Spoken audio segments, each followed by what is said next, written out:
Chapter 11. The day at Southerton, with all its imperfections, afforded the Miss Bertrams much more agreeable feelings than were derived from the letters from Antigua, which soon afterwards reached Mansfield. It was much pleasanter to think of Henry Crawford than of their father, and to think of their father in England again within a certain period, which these letters obliged them to do, was a most unwelcome exercise. November was the black month fixed for his return.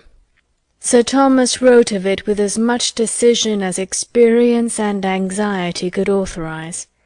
His business was so nearly concluded as to justify him in proposing to take his passage in the September packet, and he consequently looked forward with the hope of being with his beloved family again early in November.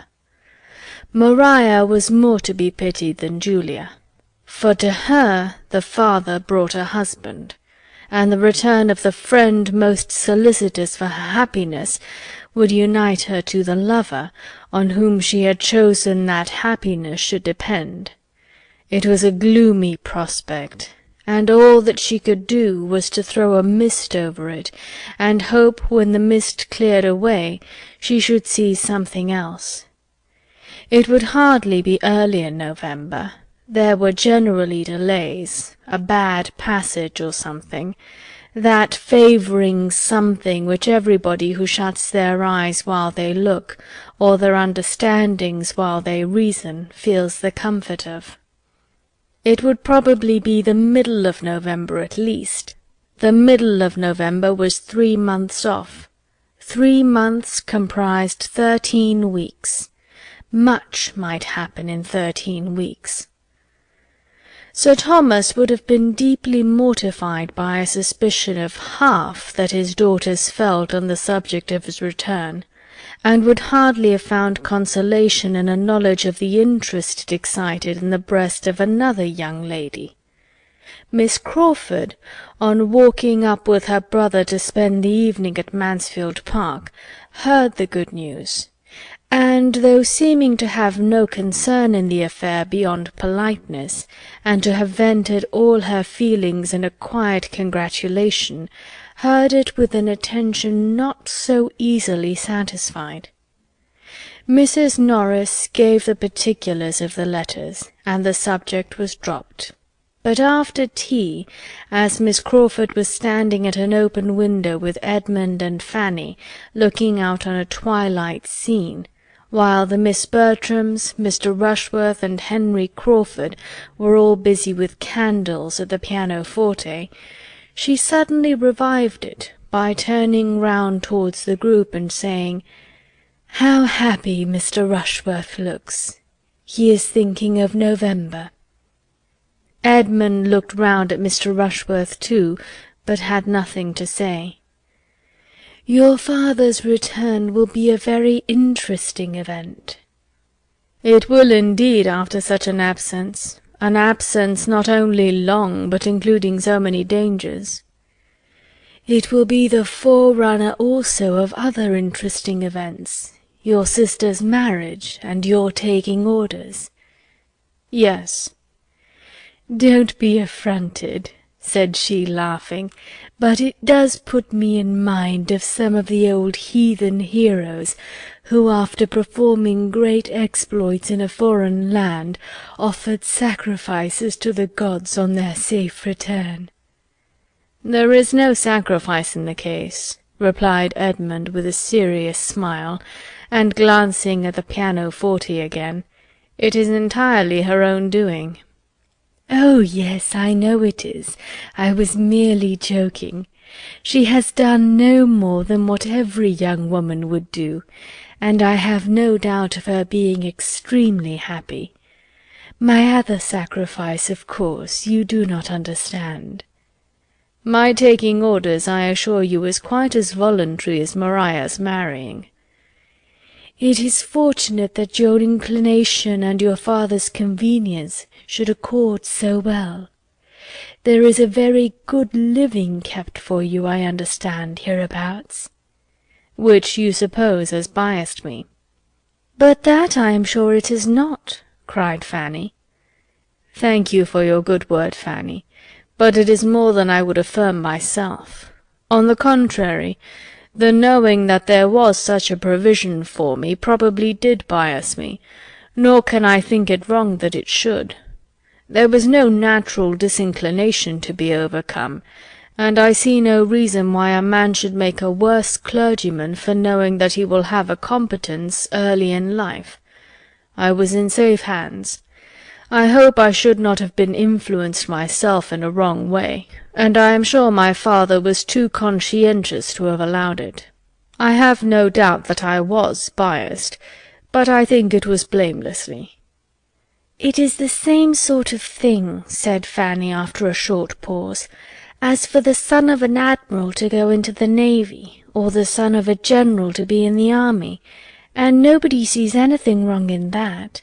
Nobody wonders that they should prefer the line where their friends can serve them best, or suspects them to be less in earnest in it than they appear." "No, my dear Miss Price, and for reasons good. The profession, either navy or army, is its own justification. It has everything in its favour: heroism, danger, bustle, fashion. Soldiers and sailors are always acceptable in society. Nobody can wonder that men are soldiers and sailors." "But the motives of a man who takes orders with the certainty of preferment may be fairly suspected, you think?" said Edmund. "To be justified in your eyes, he must do it in the most complete uncertainty of any provision." "What? Take orders without a living? No, that is madness indeed, absolute madness." "Shall I ask you how the church is to be filled if a man is neither to take orders with a living nor without? No, for you certainly would not know what to say. But I must beg some advantage to the clergyman from your own argument. As he cannot be influenced by those feelings which you rank highly as temptation and reward to the soldier and sailor in their choice of a profession, as heroism and noise and fashion are all against him, he ought to be less liable to the suspicion of wanting sincerity or good intentions in the choice of his."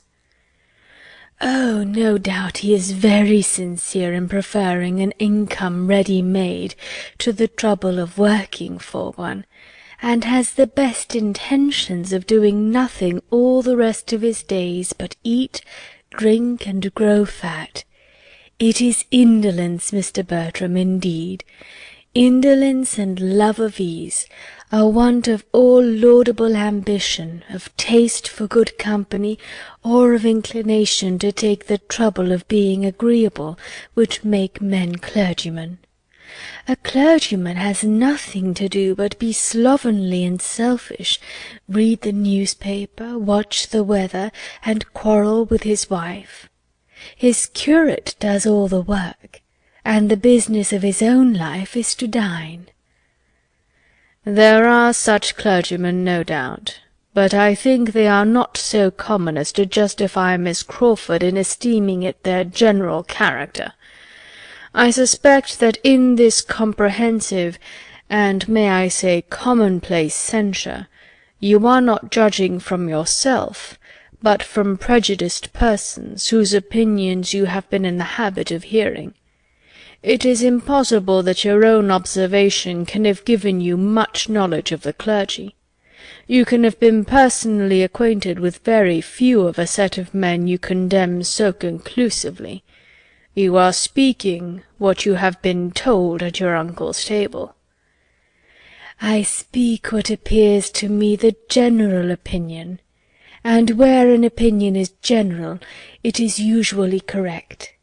Though I have not seen much of the domestic lives of clergymen, it is seen by too many to leave any deficiency of information." "Where any one body of educated men of whatever denomination are condemned indiscriminately, there must be a deficiency of information, or," smiling, of something else. Your uncle and his brother admirals, perhaps, knew little of clergymen, beyond the chaplains whom, good or bad, they were always wishing away." "Poor William!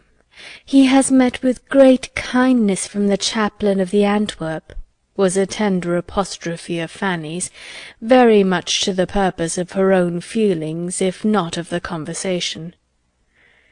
"I have been so little addicted to take my opinions from my uncle," said Miss Crawford, "that I can hardly suppose, and since you push me so hard, I must observe, that I am not entirely without the means of seeing what clergymen are, being at this present time the guest of my own brother, Dr. Grant.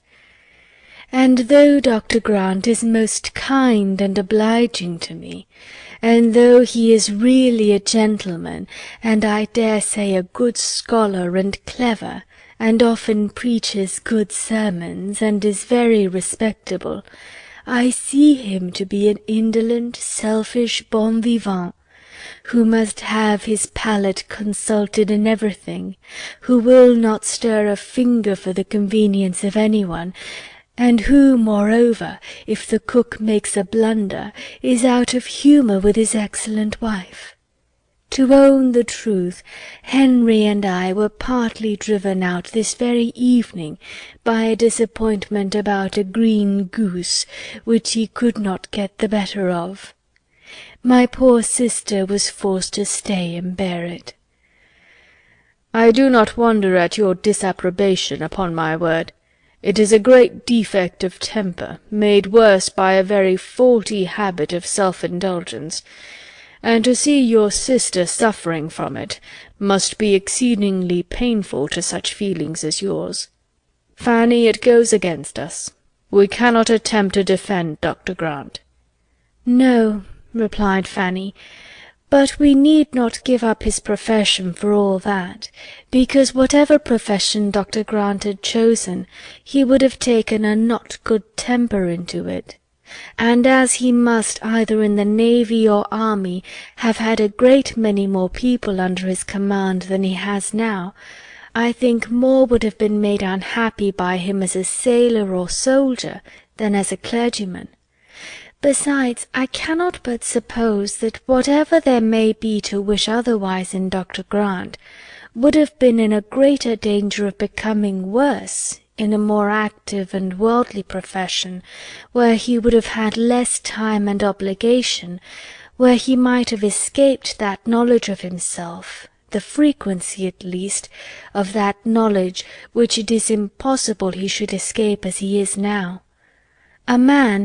A sensible man like Dr. Grant cannot be in the habit of teaching others their duty every week, cannot go to church twice every Sunday and preach such very good sermons in so good a manner as he does, without being the better for it himself.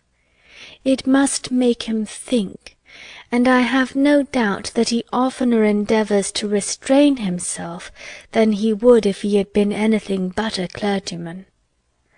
"We cannot prove the contrary, to be sure, but I wish you a better fate, Miss Price, than to be the wife of a man whose amiableness depends upon his own sermons. For though he may preach himself into a good humour every Sunday, it will be bad enough to have him quarrelling about green geese from Monday morning till Saturday night." "I think the man who could often quarrel with Fanny," said Edmund affectionately, "must be beyond the reach of any sermons."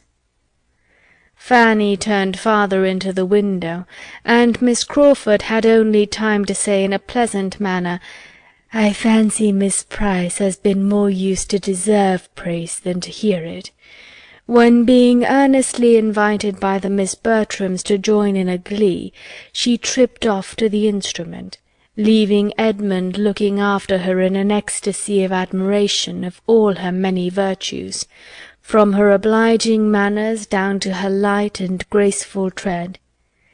"There goes good humour, I am sure," said he presently. "There goes a temper which would never give pain.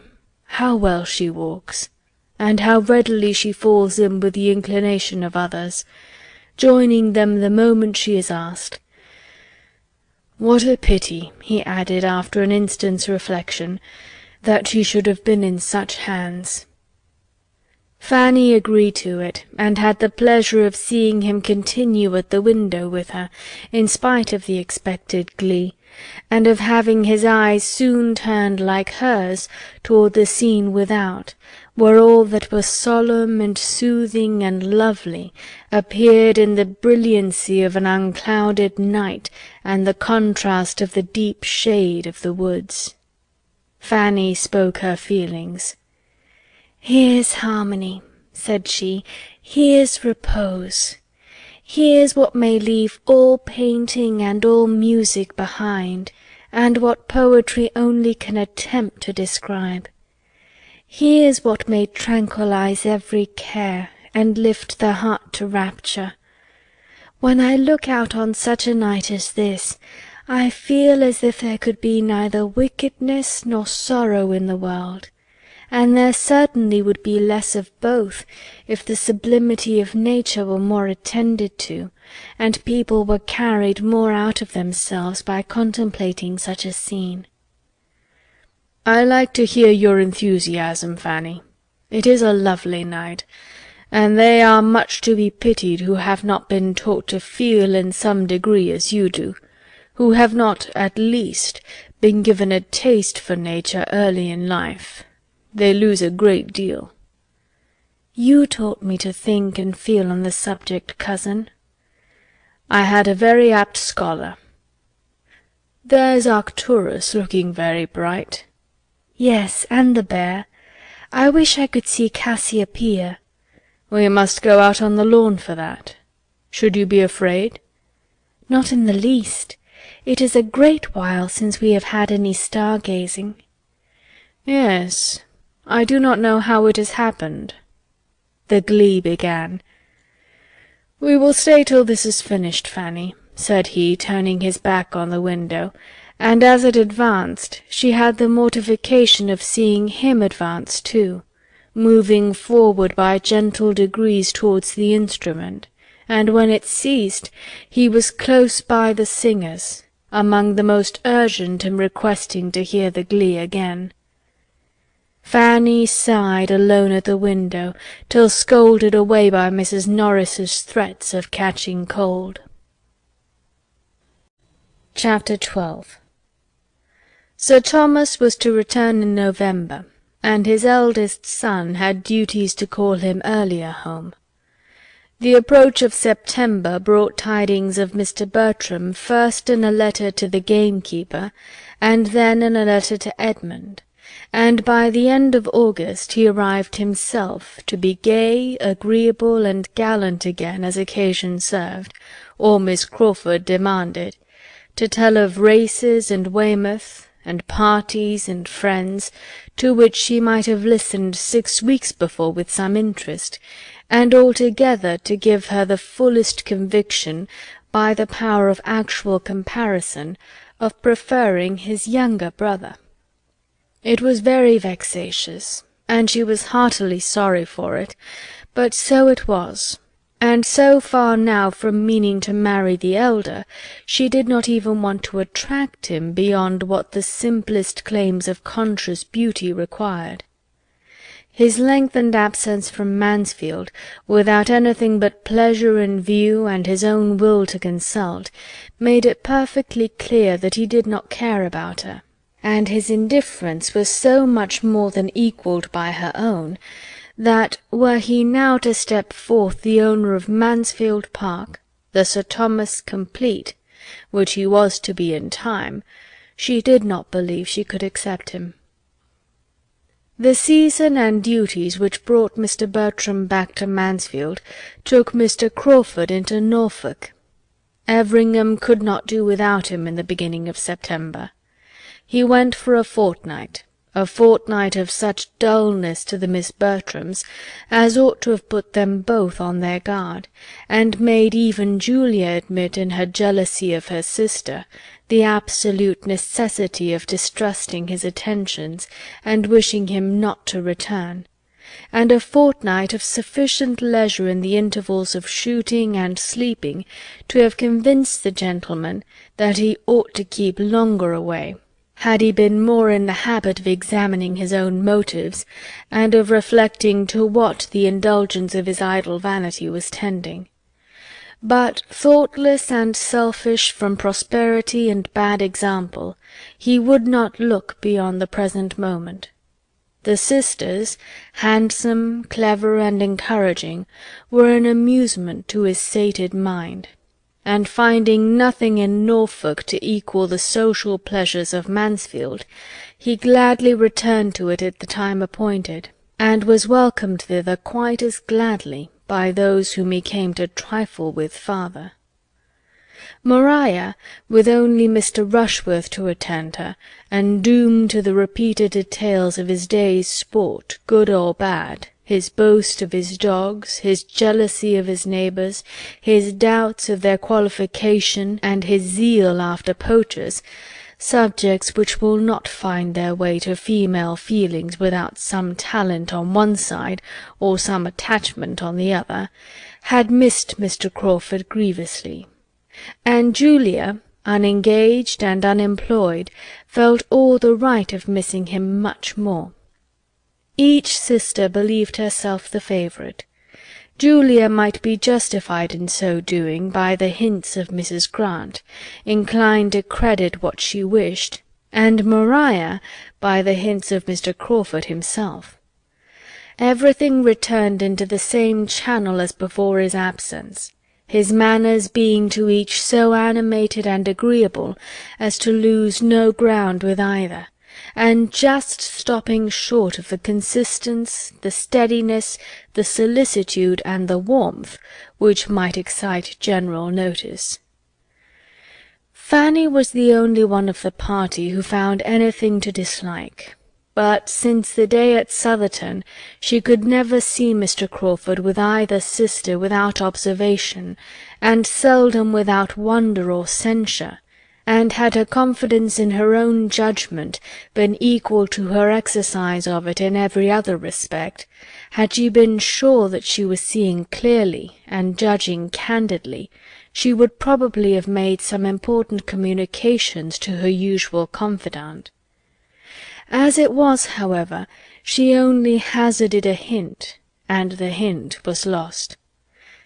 "I am rather surprised," said she, "that Mr. Crawford should come back again so soon, after being here so long before, full 7 weeks, for I had understood he was so very fond of change and moving about, that I thought something would certainly occur when he was once gone to take him elsewhere. He is used to much gayer places than Mansfield." "It is to his credit," was Edmund's answer, "and I dare say it gives his sister pleasure. She does not like his unsettled habits." "What a favourite he is with my cousins." "Yes, his manners to women are such as must please. Mrs. Grant, I believe, suspects him of a preference for Julia. I have never seen much symptom of it, but I wish it may be so. He has no fault but what a serious attachment would remove." "If Miss Bertram were not engaged," said Fanny cautiously, "I could sometimes almost think that he admired her more than Julia." "Which is, perhaps, more in favour of his liking Julia best than you, Fanny, may be aware, for I believe it often happens that a man, before he has quite made up his own mind, will distinguish the sister or intimate friend of the woman he is really thinking of more than the woman herself. Crawford has too much sense to stay here if he found himself in any danger from Maria, and I am not at all afraid for her, after such a proof as she has given that her feelings are not strong." Fanny supposed she must have been mistaken, and meant to think differently in future, but with all that submission to Edmund could do, and all the help of the coinciding looks and hints which she occasionally noticed in some of the others, and which seemed to say that Julia was Mr. Crawford's choice, she knew not always what to think. She was privy one evening to the hopes of her Aunt Norris on the subject, as well as to her feelings and the feelings of Mrs. Rushworth on a point of some similarity, and could not help wondering as she listened, and glad she would have been not to be obliged to listen, for it was while all the other young people were dancing, and she sitting most unwillingly among the chaperons at the fire, longing for the re-entrance of her elder cousin, on whom all her own hopes of a partner then depended. It was Fanny's first ball, though without the preparation or splendour of many a young lady's first ball, being the thought only of the afternoon, built on the late acquisition of a violin-player in the servants' hall, and the possibility of raising 5 couples, with the help of Mrs. Grant and a new intimate friend of Mr. Bertram's, just arrived on a visit. It had, however, been a very happy one to Fanny through 4 dances, and she was quite grieved to be losing even a quarter of an hour. While waiting and wishing, looking now at the dancers and now at the door, this dialogue between the 2 above-mentioned ladies was forced on her. "I think, ma'am," said Mrs. Norris, her eyes directed towards Mr. Rushworth and Maria, who were partners for the second time, "we shall see some happy faces again now." "Yes, ma'am, indeed," replied the other, with a stately simper. "There will be some satisfaction in looking on now, and I think it was rather a pity they should have been obliged to part. Young folks in their situation should be excused complying with the common forms. I wonder my son did not propose it." "I dare say he did, ma'am. Mr. Rushworth is never remiss. But dear Maria has such a strict sense of propriety, so much of that true delicacy one seldom meets with nowadays, Mrs. Rushworth, that wish of avoiding particularity. Dear ma'am, only look at her face at this moment. How different from what it was the last 2 dances." Miss Bertram did indeed look happy. Her eyes were sparkling with pleasure, and she was speaking with great animation, for Julia and her partner Mr. Crawford were close to her. They were all in a cluster together. How she had looked before, Fanny could not recollect, for she had been dancing with Edmund herself, and had not thought about her. Mrs. Norris continued, "It is quite delightful, ma'am, to see young people so properly happy, so well suited, and so much the thing. I cannot but think of dear Sir Thomas's delight. And what do you say, ma'am, to the chance of another match? Mr. Rushworth has set a good example, and such things are very catching." Mrs. Rushworth, who saw nothing but her son, was quite at a loss. "The couple above, ma'am, do you see no symptoms there?" "Oh dear, Miss Julia and Mr. Crawford. Yes, indeed, a very pretty match. What is his property?" 4,000 a year. "Very well. Those who have not more must be satisfied with what they have. 4,000 a year is a pretty estate, and he seems a very genteel, steady young man, so I hope Miss Julia will be very happy." "It is not a settled thing, ma'am, yet. We only speak of it among friends, but I have very little doubt it will be.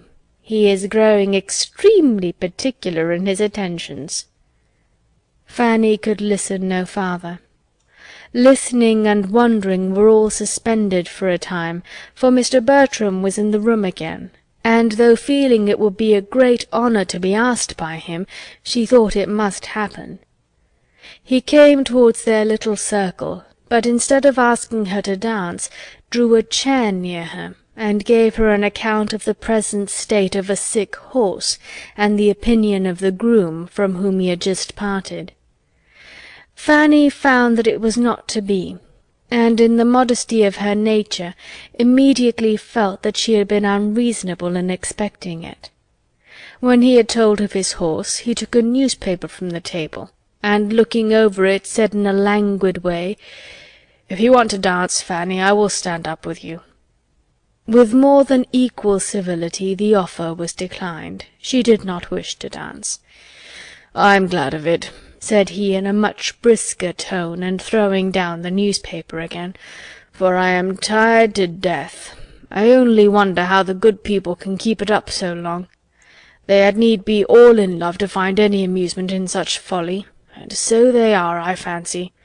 If you look at them, you may see they are so many couple of lovers, all but Yates and Mrs. Grant, and between ourselves, she, poor woman, must want a lover as much as any one of them. A desperate dull life hers must be with the doctor," making a sly face as he spoke towards the chair of the latter, who, proving, however, to be close at his elbow, made so instantaneous a change of expression and subject necessary, as Fanny, in spite of everything, could hardly help laughing at. "A strange business this in America, Dr. Grant. What is your opinion? I always come to you to know what I am to think of public matters."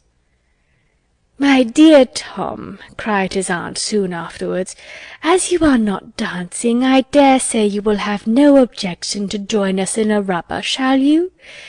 Then, leaving her seat and coming to him to enforce the proposal, added in a whisper, "We want to make a table for Mrs. Rushworth, you know.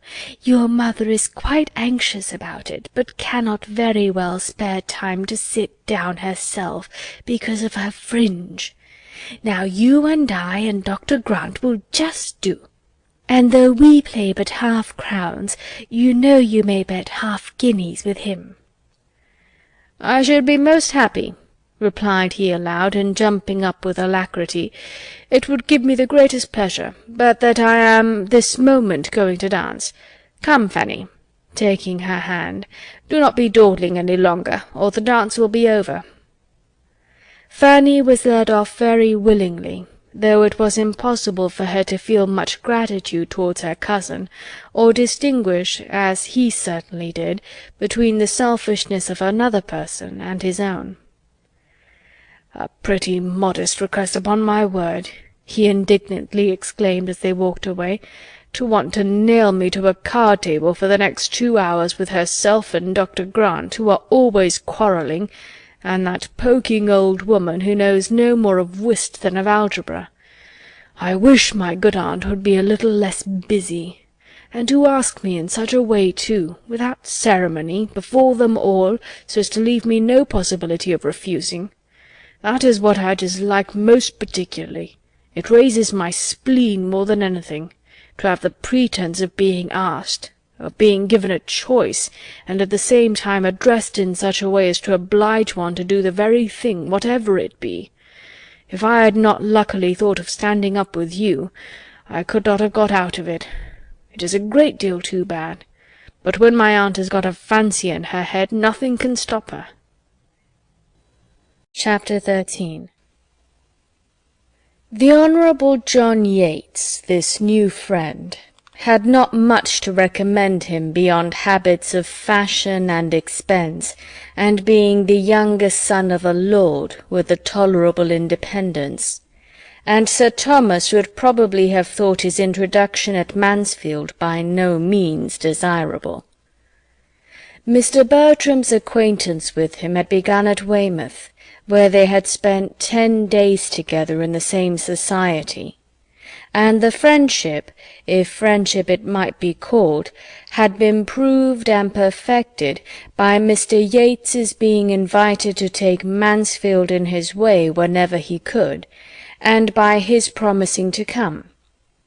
And he did come, rather earlier than had been expected, in consequence of the sudden breaking up of a large party assembled for gaiety at the house of another friend, which he had left Weymouth to join.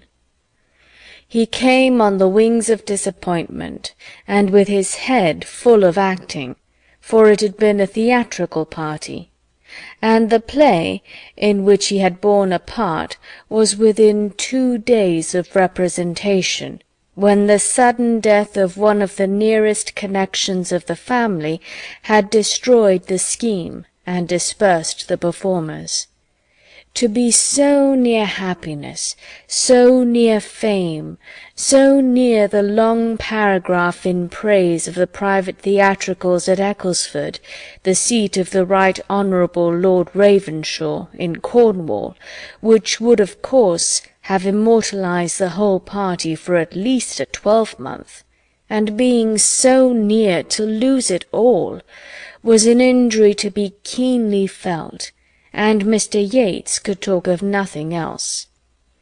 Ecclesford and its theatre, with its arrangements and dresses, rehearsals and jokes, was his never-failing subject, and to boast of the past his only consolation.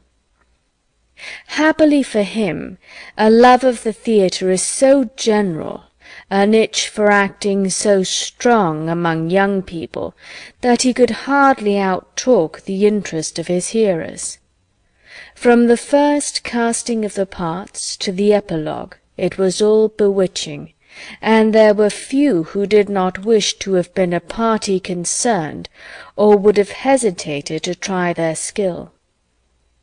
The play had been Lovers' Vows, and Mr. Yates was to have been Count Castle. "A trifling part," said he, "and not at all to my taste, and such a one as I certainly would not accept again, but I was determined to make no difficulties. Lord Ravenshaw and the Duke had appropriated the only two characters worth playing before I reached Ecclesford, and though Lord Ravenshaw offered to resign his to me, it was impossible to take it, you know.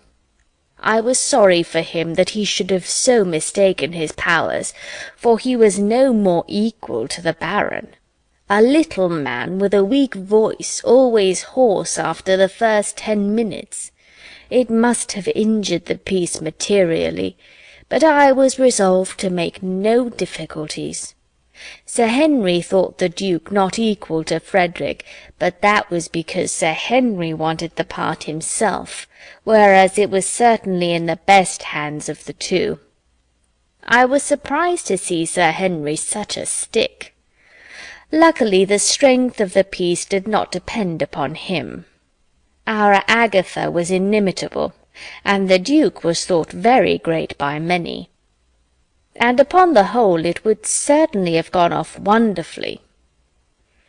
It was a hard case, upon my word, and "I do think you are very much to be pitied," were the kind responses of listening sympathy.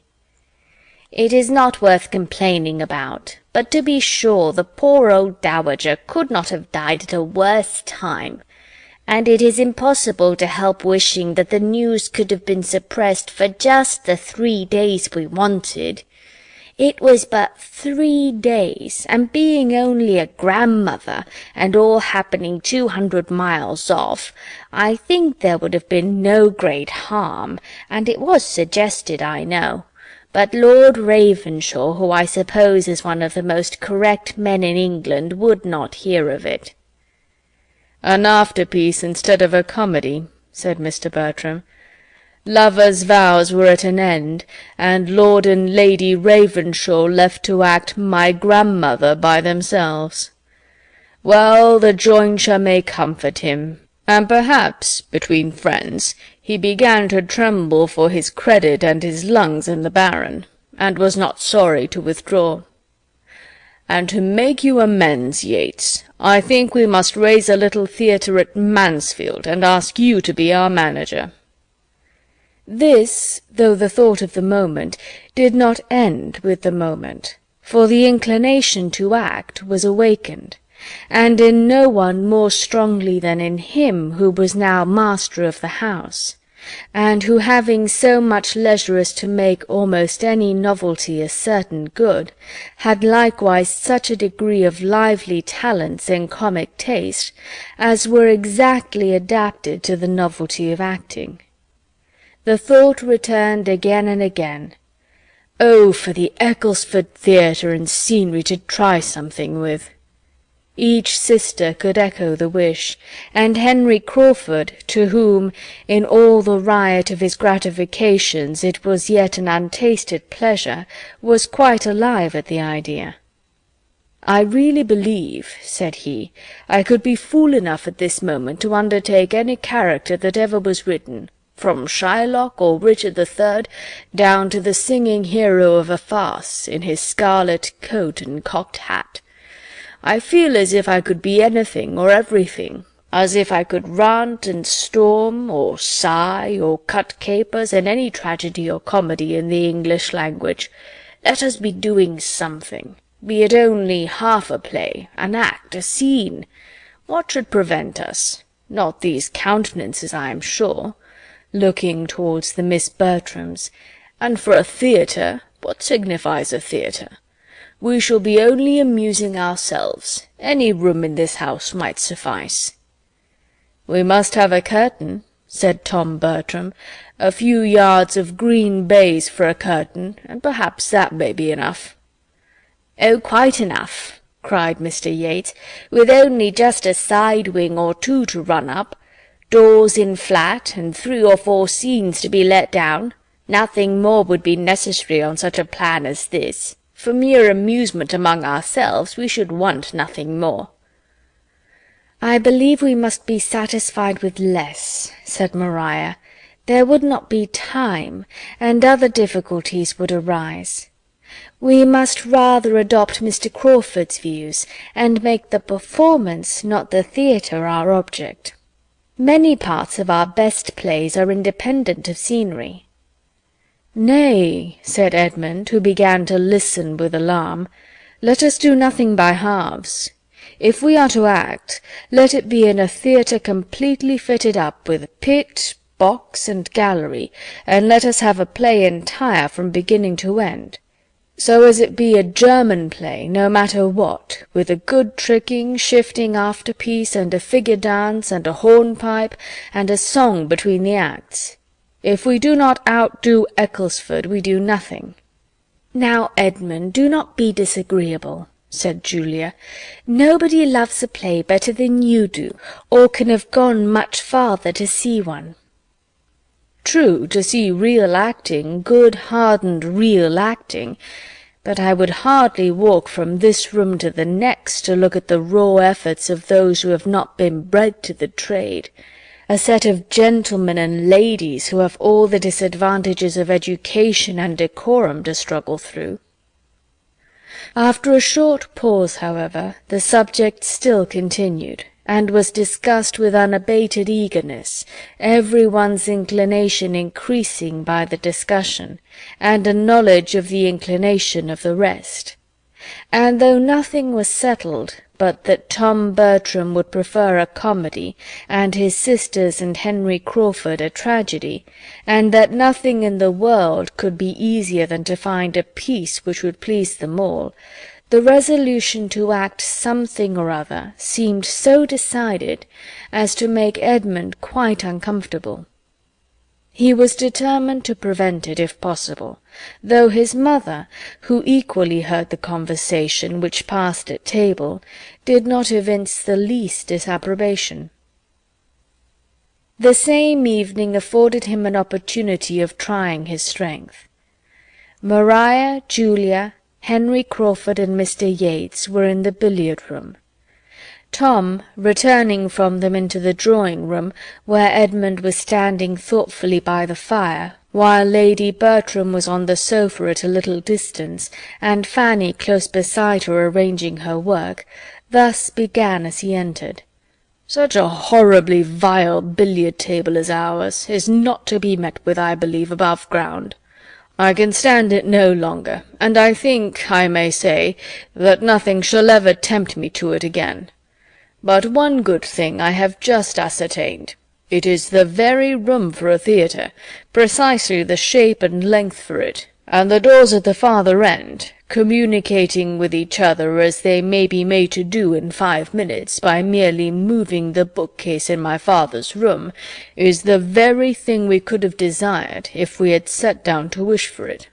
And my father's room will be an excellent green-room. It seems to join the billiard-room on purpose." "You are not serious, Tom, in meaning to act?" said Edmund in a low voice, as his brother approached the fire. "Not serious? Never more so, I assure you. What is there to surprise you in it?" "I think it would be very wrong. In a general light, private theatricals are open to some objections, but as we are circumstanced, I must think it would be highly injudicious, and more than injudicious, to attempt anything of the kind. It would show great want of feeling on my father's account, absent as he is, and in some degree of constant danger. And it would be imprudent, I think, with regard to Maria, whose situation is a very delicate one, considering everything extremely delicate." "You take up a thing so seriously, as if we were going to act 3 times a week till my father's return, and invite all the country. But it is not to be a display of that sort. We mean nothing but a little amusement among ourselves, just to vary the scene, and exercise our powers in something new. We want no audience, no publicity. We may be trusted, I think, in choosing some play most perfectly unexceptionable, and I can conceive no greater harm or danger to any of us in conversing in the elegant written language of some respectable author than in chattering in words of our own. I have no fears and no scruples.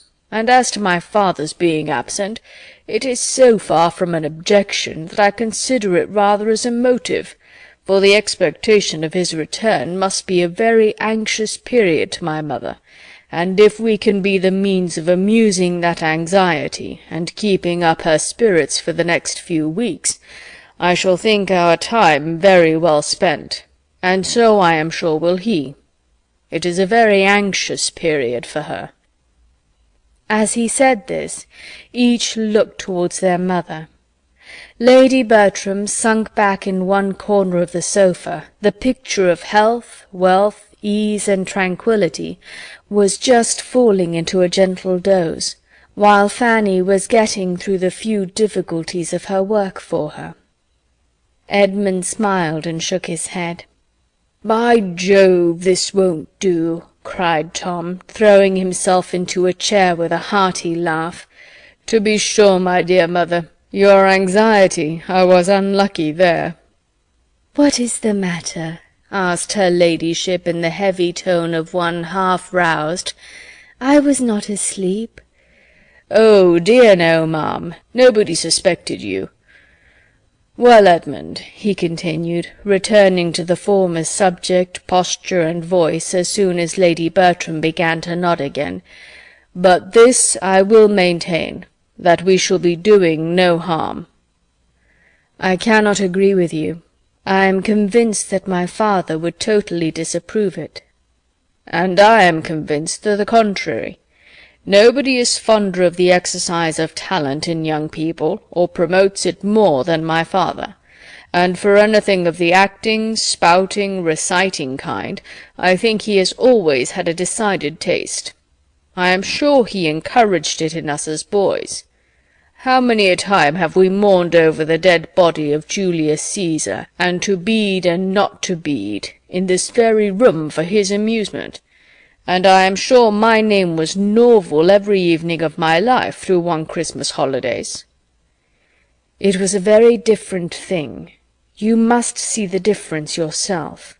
My father wished us, as schoolboys, to speak well, but he would never wish his grown-up daughters to be acting plays. His sense of decorum is strict."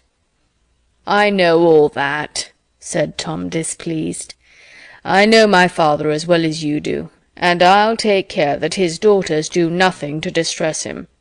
Manage your own concerns, Edmund, and I'll take care of the rest of the family." "If you are resolved on acting," replied the persevering Edmund, "I must hope it will be in a very small and quiet way, and I think a theatre ought not to be attempted. It would be taking liberties with my father's house in his absence, which could not be justified." "For everything of that nature I will be answerable," said Tom in a decided tone. "His house shall not be hurt. I have quite as great an interest in being careful of his house as you can have. And as to such alterations as I was suggesting just now, such as moving a bookcase or unlocking a door, or even as using the billiard-room for the space of a week without playing at billiards in it, you might just as well suppose he would object to our sitting more in this room and less in the breakfast-room than we did before he went away, or to my sister's pianoforte being moved from one side of the room to the other. Absolute nonsense. The innovation, if not wrong as an innovation, will be wrong as an expense. Yes, the expense of such an undertaking would be prodigious. Perhaps it might cost a whole £20. Something of a theatre we must have undoubtedly, but it will be on the simplest plan, a green curtain and a little carpenter's work, and that's all. And as the carpenter's work may be all done at home by Christopher Jackson himself, it will be too absurd to talk of expense. And as long as Jackson is employed, everything will be right with Sir Thomas. Don't imagine that nobody in this house can see or judge but yourself. Don't act yourself if you do not like it, but don't expect to govern everybody else." "No, as to acting myself," said Edmund, "that I absolutely protest against." Tom walked out of the room as he said it, and Edmund was left to sit down and stir the fire in thoughtful vexation. Fanny, who had heard it all, and borne Edmund company in every feeling throughout the whole, now ventured to say, in her anxiety to suggest some comfort, "Perhaps they may not be able to find any play to suit them. Your brother's taste and your sister's seem very different." "I have no hope there, Fanny. If they persist in the scheme, they will find something. I shall speak to my sisters and try to dissuade them, and that is all I can do." "I should think my Aunt Norris would be on your side." "I dare say she would, but she has no influence with either Tom or my sisters that could be of any use, and if I cannot convince them myself, I shall let things take their course, without attempting it through her. Family squabbling is the greatest evil of all, and we had better do anything than be altogether by the ears." His sisters, to whom he had an opportunity of speaking the next morning, were quite as impatient of his advice, quite as unyielding to his representation, quite as determined in the cause of pleasure as Tom. Their mother had no objection to the plan, and they were not in the least afraid of their father's disapprobation. There could be no harm in what had been done in so many respectable families, and by so many women of the first consideration, and it must be scrupulousness run mad that could see anything to censure in a plan like theirs, comprehending only brothers and sisters and intimate friends, which could never be heard of beyond themselves. Julia did seem inclined to admit that Maria's situation might require particular caution and delicacy, but that could not extend to her. She was at liberty.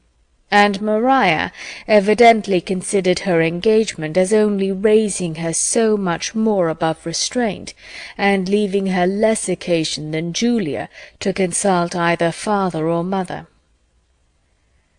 Edmund had little to hope, but he was still urging the subject, when Henry Crawford entered the room, fresh from the parsonage, calling out, "No want of hands in our theatre, Miss Bertram.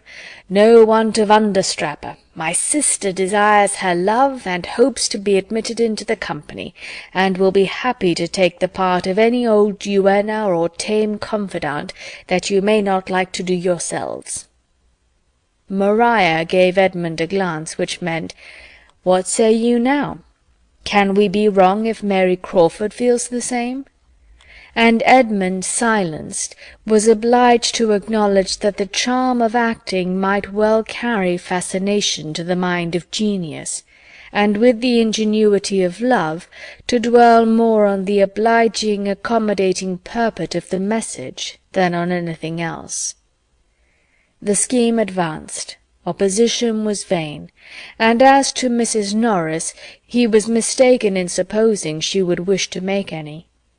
She started no difficulties that were not talked down in 5 minutes by her eldest nephew and niece, who were all-powerful with her, and as the whole arrangement was to bring very little expense to anybody, and none at all to herself, as she foresaw in it all the comforts of hurry, bustle, and importance, and derived the immediate advantage of fancying herself obliged to leave her own house, where she had been living a month at her own cost, and take up her abode in theirs, that every hour might be spent in their service, she was, in fact, exceedingly delighted with the project. Chapter 14. Fanny seemed nearer being right than Edmund had supposed. The business of finding a play that would suit everybody proved to be no trifle, and the carpenter had received his orders and taken his measurements, had suggested and removed at least 2 sets of difficulties, and having made the necessity of an enlargement of plan and expense fully evident, was already at work, while a play was still to seek. Other preparations were also in hand. An enormous roll of green baize had arrived from Northampton, and been cut out by Mrs. Norris, with a saving, by her good management, of full 3/4 of a yard, and was actually forming into a curtain by the housemaids, and still the play was wanting.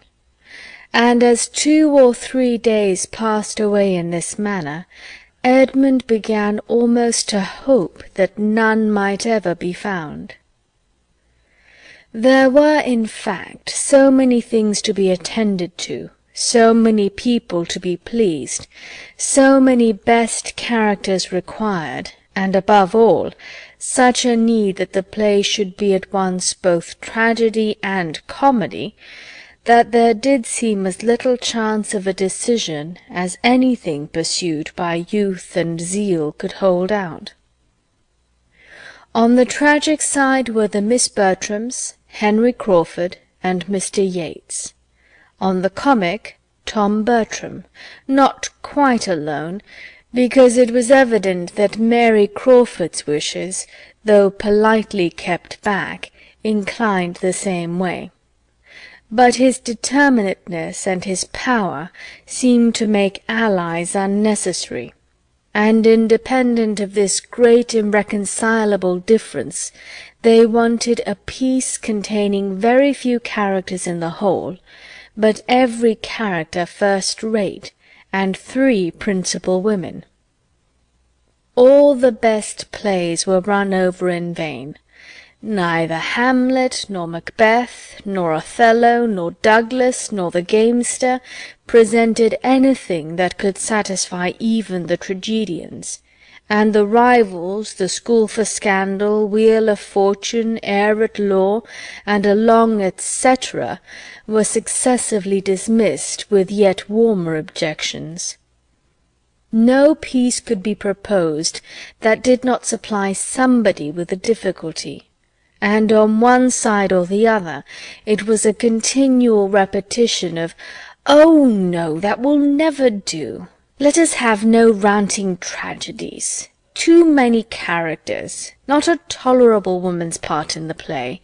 Anything but that, my dear Tom. It would be impossible to fill it up. One could not expect anybody to take such a part. Nothing but buffoonery from beginning to end. That might do, perhaps, but for the low part.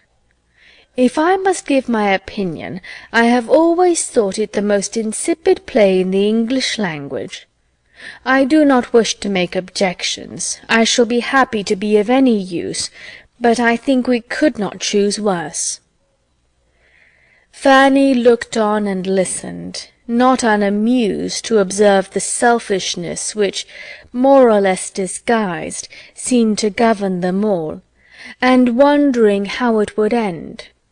For her own gratification, she could have wished that something might be acted, for she had never seen even half a play, but everything of higher consequence was against it. "This will never do," said Tom Bertram at last. "We are wasting time most abominably.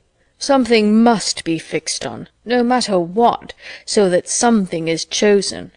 We must not be so nice. A few characters too many must not frighten us. We must double them.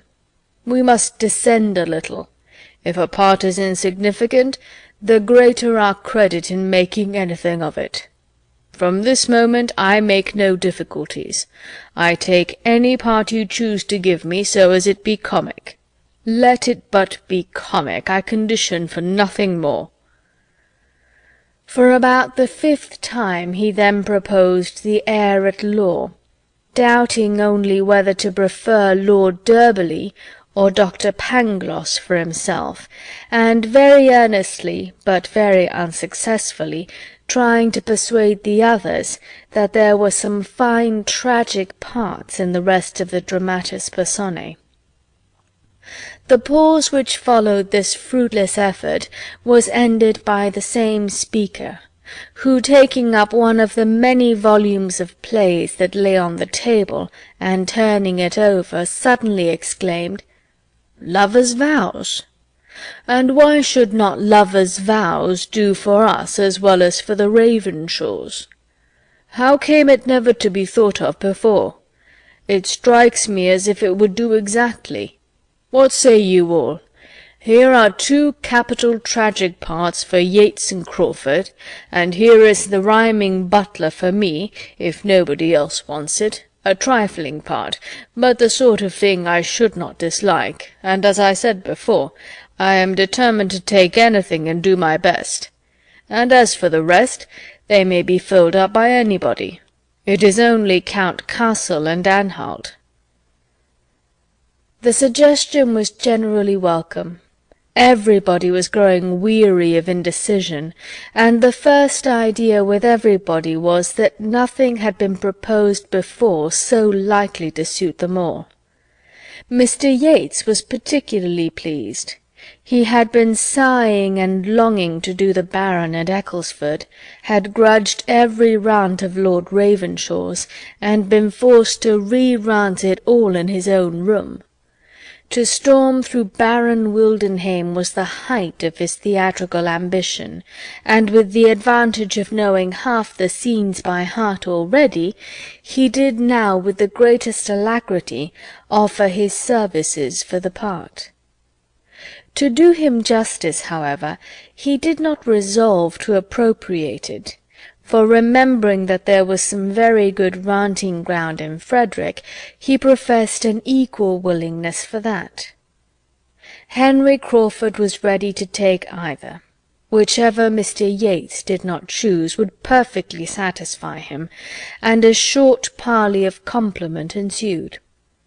Miss Bertram, feeling all the interest of an Agatha in the question, took on her to decide it, by observing to Mr. Yates that this was a point in which height and figure ought to be considered, and that his being the tallest seemed to fit him peculiarly for the Baron.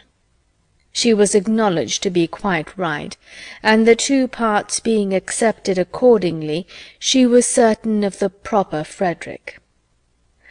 3 of the characters were now cast, besides Mr. Rushworth, who was always answered for by Maria as willing to do anything, when Julia, meaning like her sister to be Agatha, began to be scrupulous on Miss Crawford's account. "This is not behaving well by the absent," said she. "Here are not women enough. Amelia and Agatha may do for Maria and me, but here is nothing for your sister, Mr. Crawford." Mr. Crawford desired that might not be thought of. He was very sure his sister had no wish of acting, but as she might be useful, and that she would not allow herself to be considered in the present case. But this was immediately opposed by Tom Bertram, who asserted the part of Amelia to be in every respect the property of Miss Crawford, if she would accept it.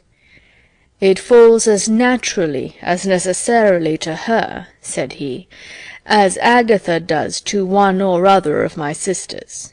It can be no sacrifice on their side, for it is highly comic."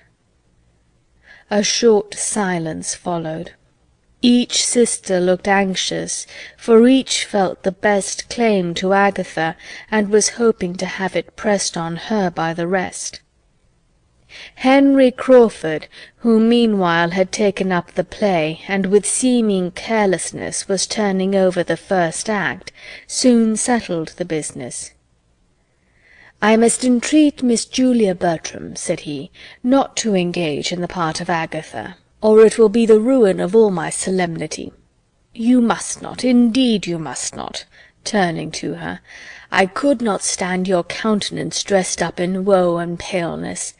The many laughs we have had together would infallibly come across me now, and Frederick and his knapsack would be obliged to run away."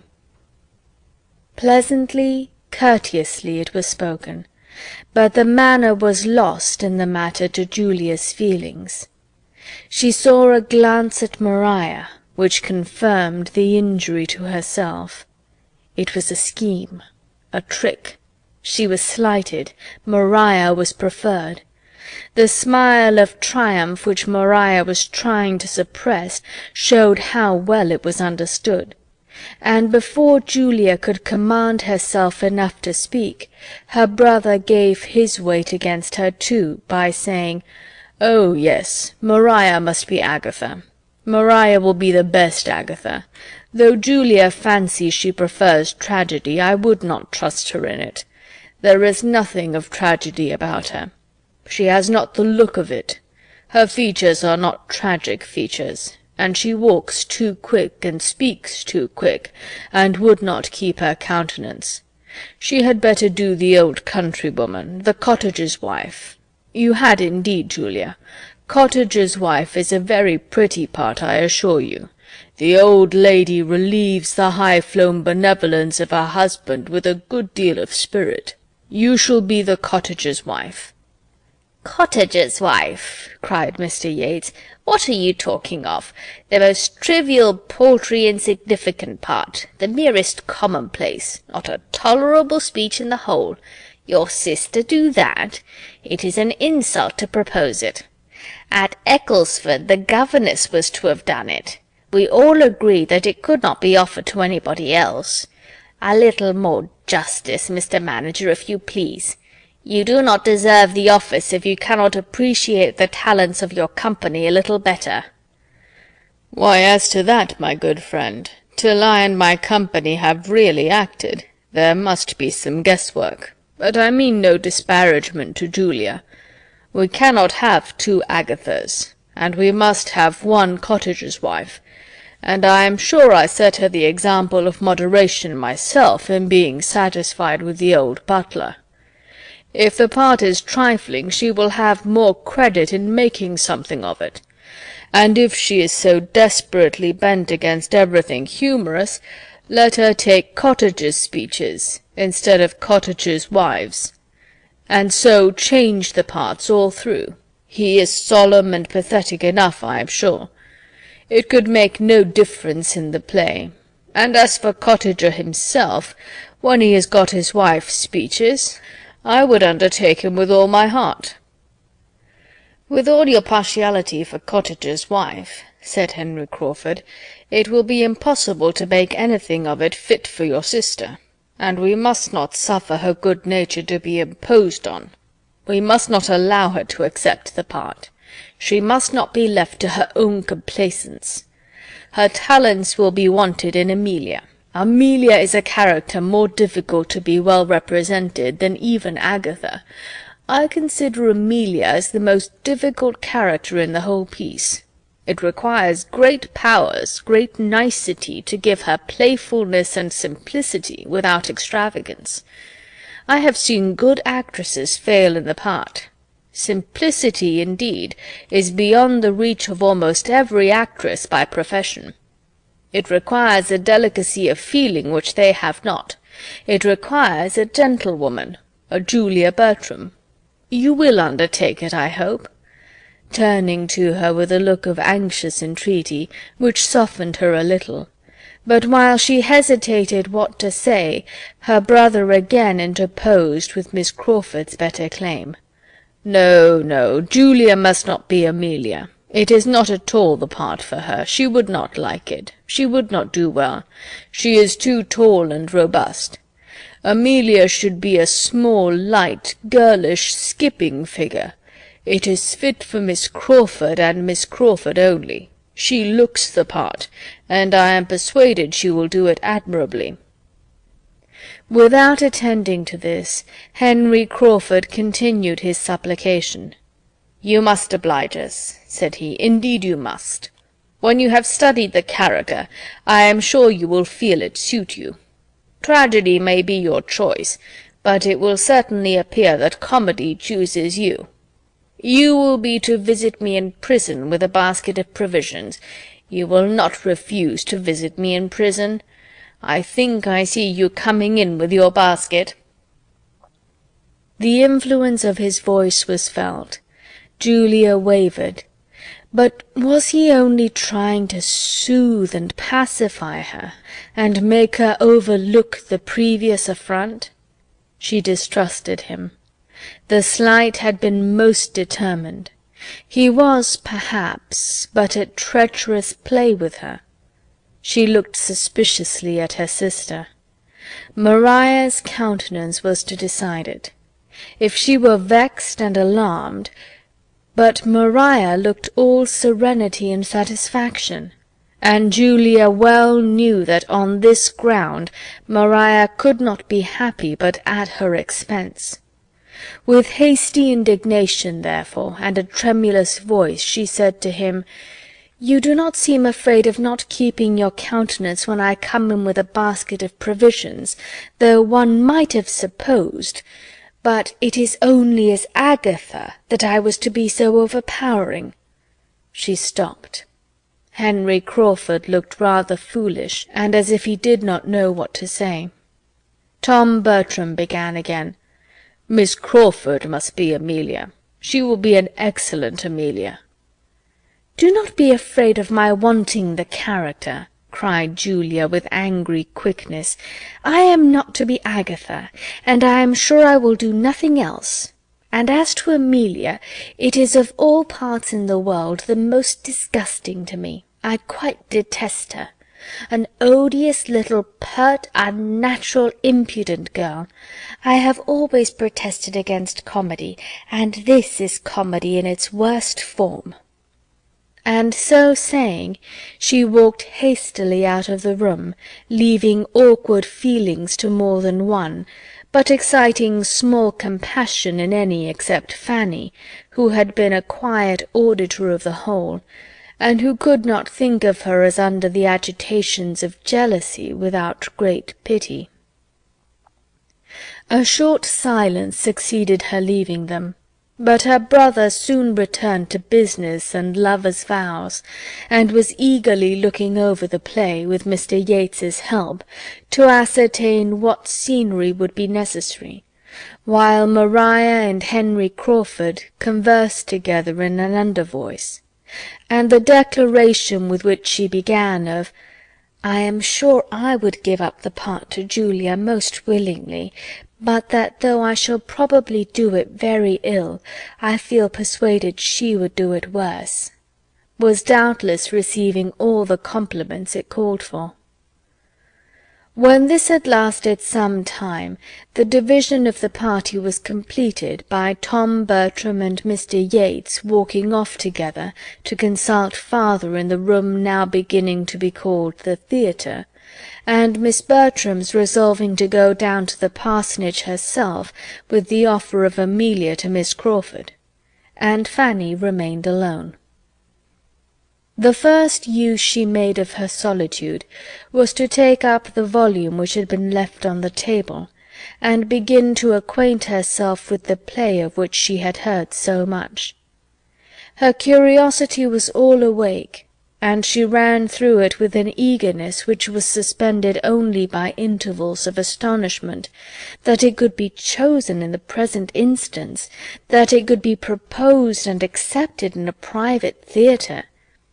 Agatha and Amelia appeared to her in their different ways so totally improper for home representation, the situation of one and the language of the other so unfit to be expressed by any woman of modesty, that she could hardly suppose her cousins could be aware of what they were engaging in, and longed to have them roused as soon as possible by the remonstrance which Edmund would certainly make. Chapter 15. Miss Crawford accepted the part very readily, and soon after Miss Bertram's return from the parsonage, Mr. Rushworth arrived, and another character was consequently cast. He had the offer of Count Castle and Anhalt, and at first did not know which to choose, and wanted Miss Bertram to direct him. But upon being made to understand the different style of the characters, and which was which, and recollecting that he had once seen the play in London, and had thought Anhalt a very stupid fellow, he soon decided for the Count. Miss Bertram approved the decision, for the less he had to learn the better, and though she could not sympathize in his wish that the Count and Agatha might be to act together, nor wait very patiently while he was slowly turning over the leaves with the hope of still discovering such a scene, she very kindly took his part in hand, and curtailed every speech that admitted being shortened, besides pointing out the necessity of his being very much dressed, and choosing his colours. Mr. Rushworth liked the idea of his finery very well, though affecting to despise it, and was much too engaged with what his own appearance would be to think of the others, or draw any of those conclusions, or feel any of that displeasure which Maria had been half prepared for.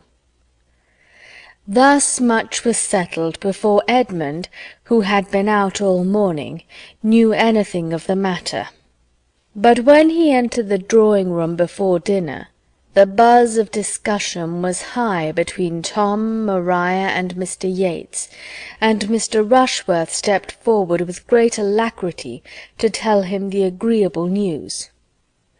"We have got a play," said he. "It's to be Lovers' Vows, and I am to be Count Castle, and am to come in first with a blue dress and a pink satin cloak, and afterwards am to have another fine fancy suit by way of a shooting dress. I do not know how I shall like it." Fanny's eyes followed Edmund, and her heart beat for him as she heard this speech, and saw his look, and felt what his sensations must be. "Lovers' vows!" in a tone of the greatest amazement, was his only reply to Mr. Rushworth, and he turned towards his brother and sisters, as if hardly doubting a contradiction. "Yes," cried Mr. Gates, "after all our debatings and difficulties, we find there is nothing that will suit us altogether so well, nothing so unexceptionable as Lovers' Vows. The wonder is that it should not have been thought of before. My stupidity was abominable, for here we have all the advantage of what I saw at Ecclesford, and it is so useful to have anything of a model. We have cast almost every part." "But what do you do for women?" said Edmund gravely, and looking at Maria. Maria blushed in spite of herself as she answered, "I take the part which Lady Ravenshaw was to have done, and," with a bolder eye, "Miss Crawford is to be Amelia." "I should not have thought it the sort of play to be so easily filled up with us," replied Edmund, turning away to the fire, where sat his mother, aunt, and Fanny, and seating himself with a look of great vexation. Mr. Rushworth followed him to say, "I come in 3 times, and have 42 speeches. That's something, is not it? But I do not much like the idea of being so fine. I shall hardly know myself in a blue dress and a pink satin cloak." Edmund could not answer him. In a few minutes Mr. Bertram was called out of the room to satisfy some doubts of the carpenter, and being accompanied by Mr. Yates, and followed soon afterwards by Mr. Rushworth, Edmund almost immediately took the opportunity of saying, "I cannot before Mr. Yates speak what I feel as to this play, without reflecting on his friends at Ecclesford. But I must now, my dear Maria, tell you that I think it exceedingly unfit for private representation, and that I hope you will give it up. I cannot but suppose you will when you have read it carefully over. Read only the first act aloud, to either your mother or aunt, and see how you can approve it. It will not be necessary to send you to your father's judgment, I am convinced." "We see things very differently," cried Maria. "I am perfectly acquainted with the play, I assure you, and with a very few omissions and so forth, which will be made, of course, I can see nothing objectionable in it. And I am not the only young woman, you find, who thinks it very fit for private representation." "I am sorry for it," was his answer. "But in this matter it is you who are to lead. You must set the example. If others have blundered, it is your place to put them right, and show them what true delicacy is. In all points of decorum, your conduct must be law to the rest of the party." This picture of her consequence had some effect, for no one loved better to lead than Maria, and with far more good humour she answered, "I am much obliged to you, Edmund. You mean very well, I am sure, but I still think you see things too strongly, and I really cannot undertake to harangue all the rest upon a subject of this kind. There would be the greatest indecorum, I think." "Do you imagine that I could have such an idea in my head? No. Let your conduct be the only harangue. Say that, on examining the part, you feel yourself unequal to it, that you find it requiring more exertion and confidence than you can be supposed to have. Say this with firmness, and it will be quite enough. All who can distinguish will understand your motive. The play will be given up, and your delicacy honoured as it ought." "Do not act anything improper, my dear," said Lady Bertram. "Sir Thomas would not like it. Fanny, ring the bell. I must have my dinner. To be sure, Julia is dressed by this time." "I am convinced, madam," said Edmund, preventing Fanny, "that Sir Thomas would not like it." "There, my dear, do you hear what Edmund says?" "If I were to decline the part," said Maria with renewed zeal, "Julia would certainly take it." "What!" cried Edmund, "if she knew your reasons?"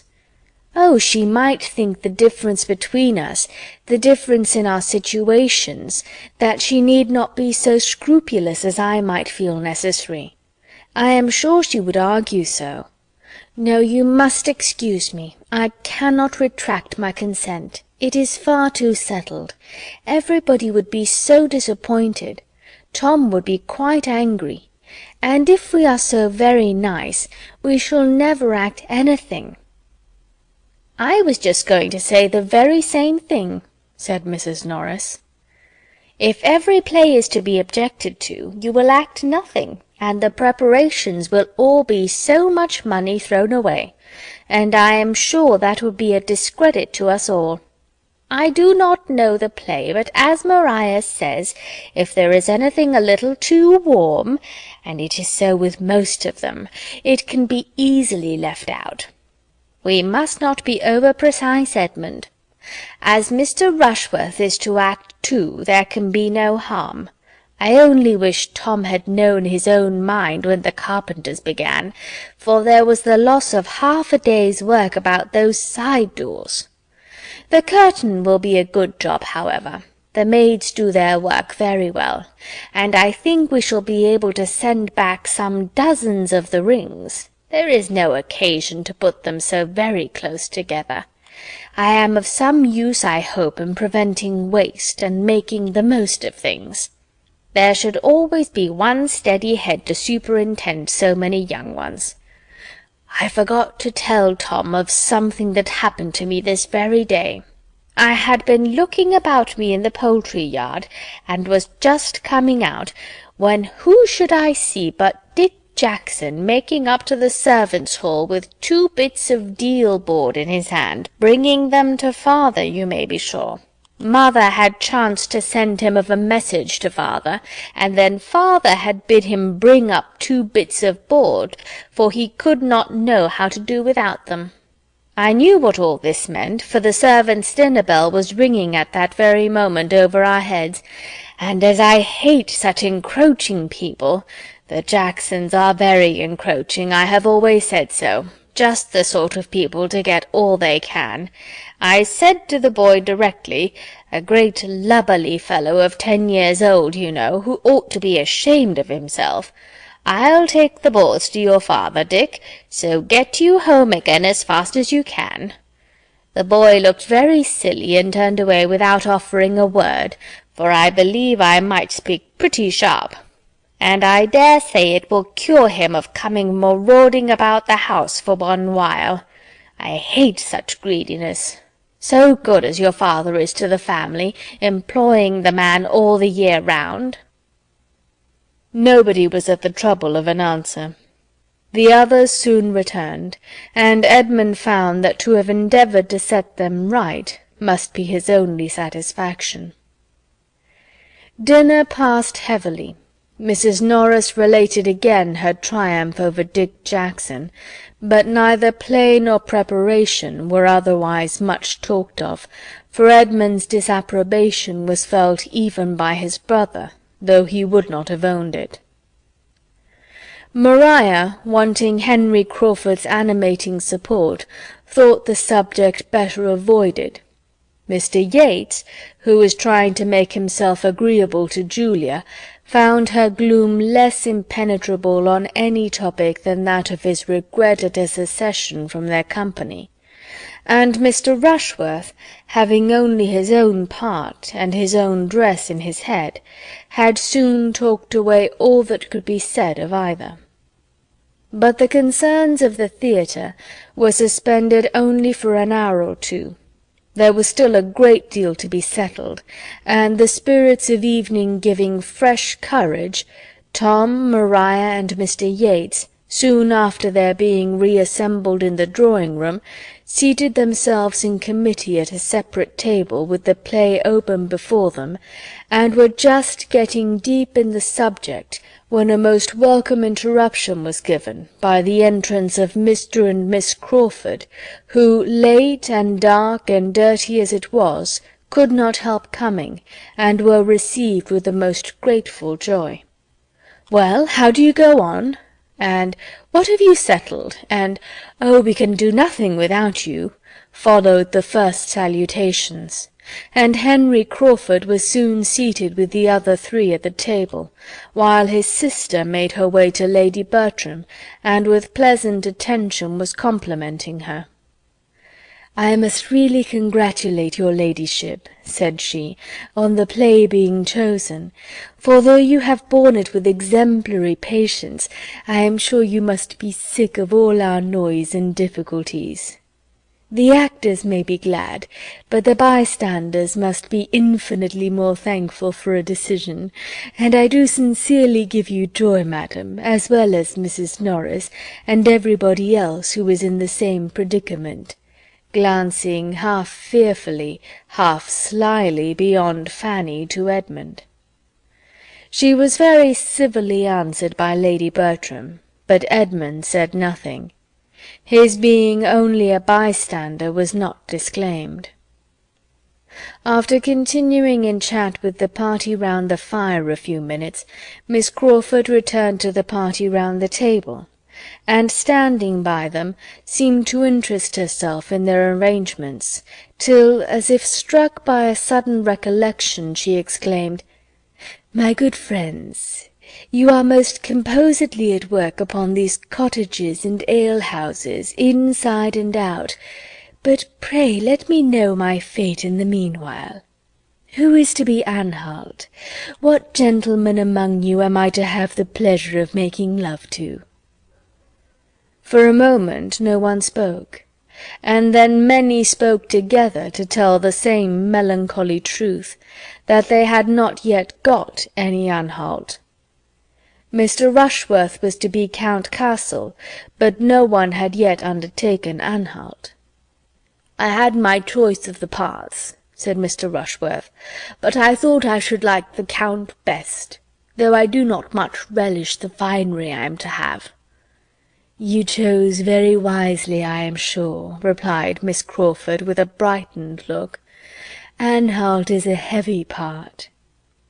"The Count has 42 speeches," returned Mr. Rushworth, "which is no trifle."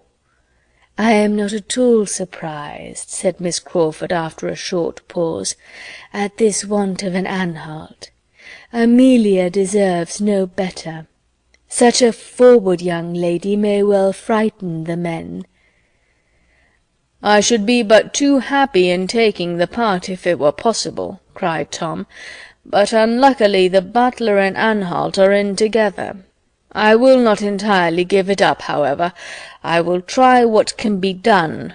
I will look it over again." "Your brother should take the part," said Mr. Yates in a low voice. "Do not you think he would?"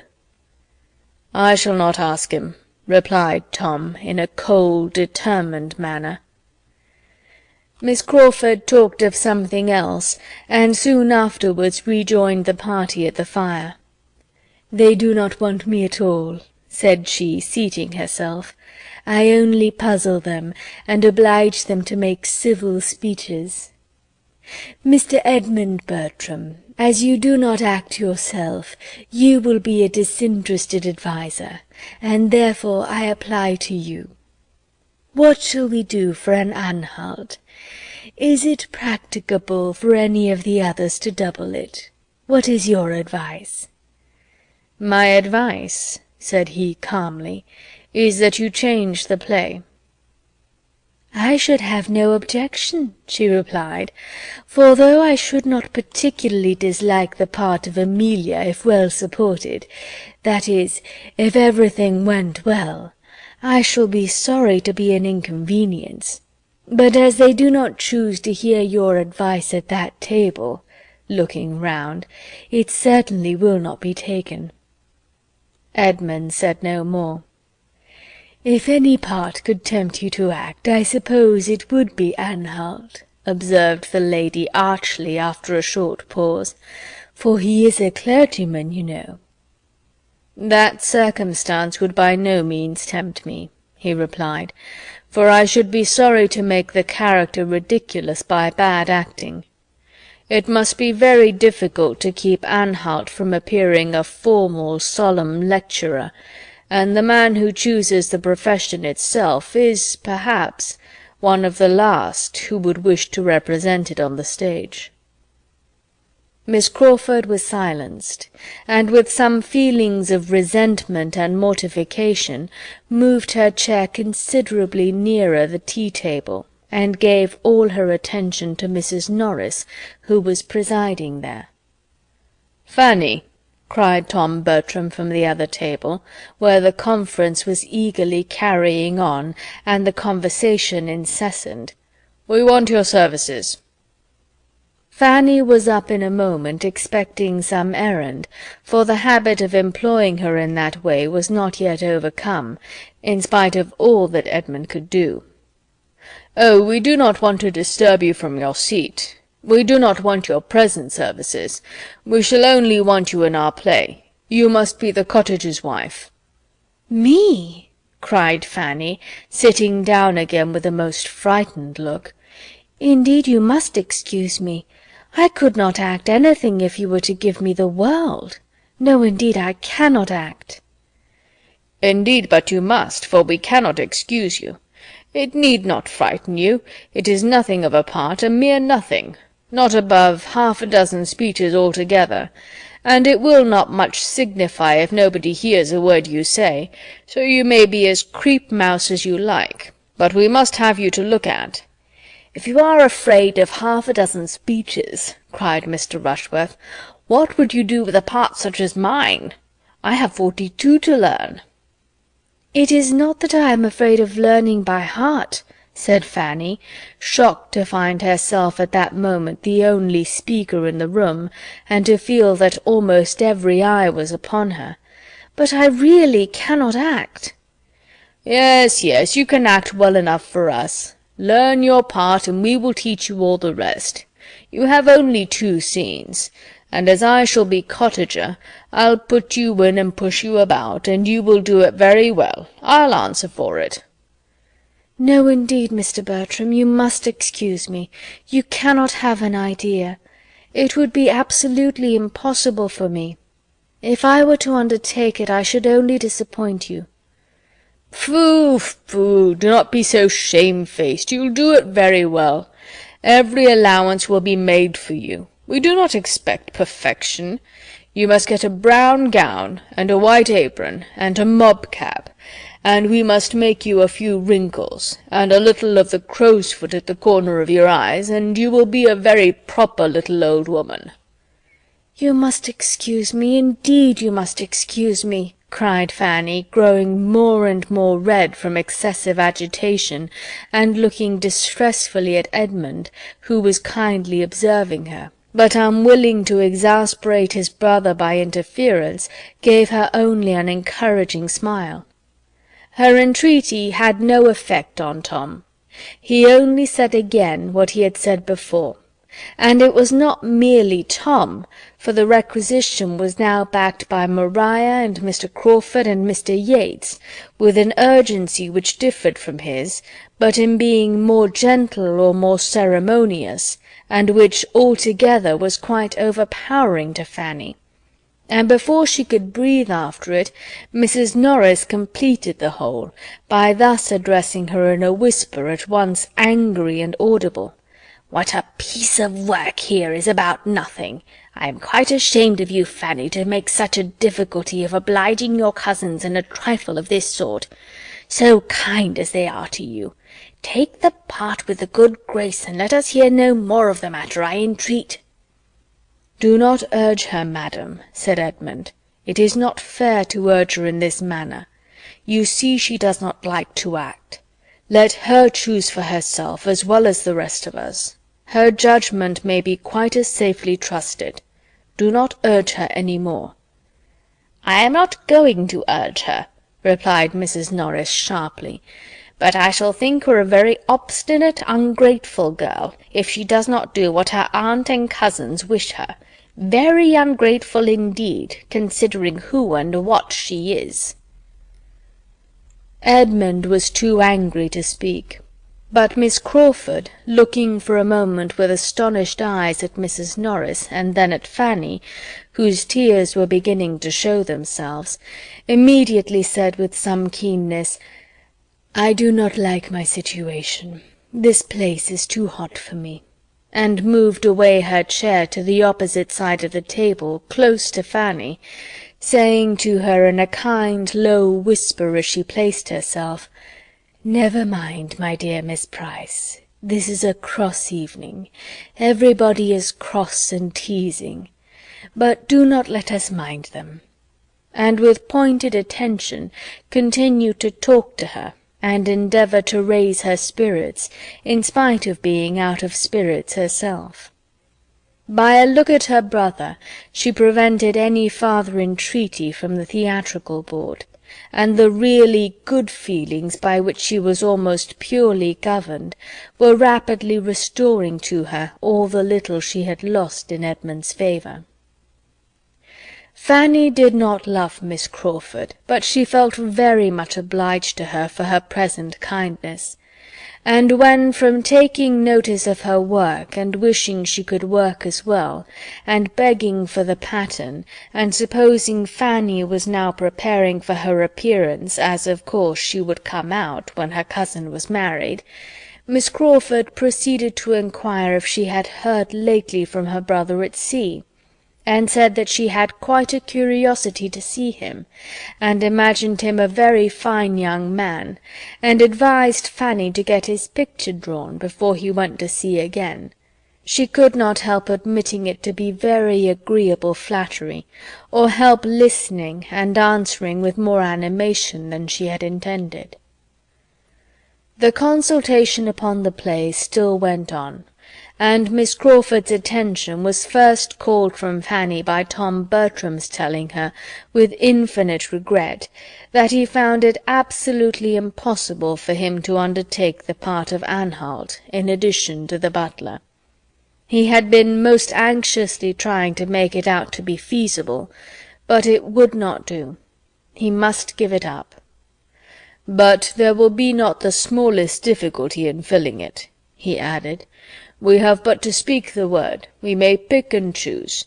I could name at this moment at least 6 young men within 6 miles of us, who are wild to be admitted into our company, and there are 1 or 2 that would not disgrace us. I should not be afraid to trust either of the Olivers or Charles Maddox. Tom Oliver is a very clever fellow, and Charles Maddox is as gentlemanlike a man as you will see anywhere. So I will take my horse early to-morrow morning, and ride over to Stoke, and settle with one of them." While he spoke, Maria was looking apprehensively round at Edmund in full expectation that he must oppose such an enlargement of the plan as this, so contrary to all their first protestations, but Edmund said nothing. After a moment's thought, Miss Crawford calmly replied, "As far as I am concerned, I can have no objection to anything that you all think eligible. Have I ever seen either of the gentlemen? Yes, Mr. Charles Maddox dined at my sister's one day, did not he, Henry? A quiet-looking young man, I remember him. Let him be applied to, if you please, for it will be less unpleasant to me than to have a perfect stranger." Charles Maddox was to be the man. Tom repeated his resolution of going to him early on the morrow, and though Julia, who had scarcely opened her lips before, observed in a sarcastic manner, and with a glance, first at Maria and then at Edmund, that the Mansfield theatricals would enliven the whole neighbourhood exceedingly, Edmund still held his peace, and showed his feelings only by a determined gravity. "I am not very sanguine as to our play," said Miss Crawford in an under-voice to Fanny, after some consideration, "and I can tell Mr. Maddox that I shall shorten some of his speeches, and a great many of my own, before we rehearse together. It will be very disagreeable, and by no means what I expected."